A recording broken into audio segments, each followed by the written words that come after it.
Terrorists in Kashmir killed 1,724 people, of whom 89 were Kashmiri Pandits and the rest were people of other faiths, including Muslims, over the past 31 years. The information was given by the Srinagar District Police HQ last month in response to an RTI request filed by a Haryana-based activist. The information comes after a wave of civilian killings in parts of J&K, including Srinagar, in the past few months, in which Kashmiri Pandits as well as many from other communities, including Muslims and those from outside the Union Territory, was shot dead.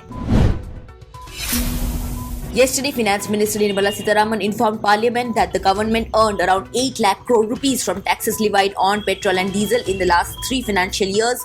Out of the total amount, more than 3.71 lakh crore rupees was collected in 2020 to 21 itself, she informed in a written reply to a question in Rajya Sabha.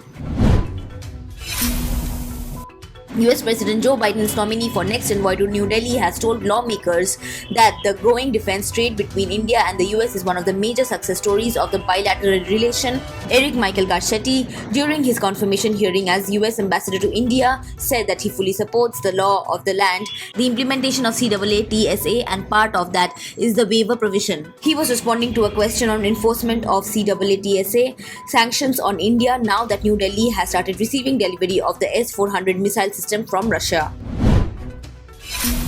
New York COVID-19 hospitalizations have jumped by 70% since the US Thanksgiving holiday, prompting officials and businesses alike to reassess their policies in an attempt to blunt a winter virus surge and the onset of the new Omicron variant in the country.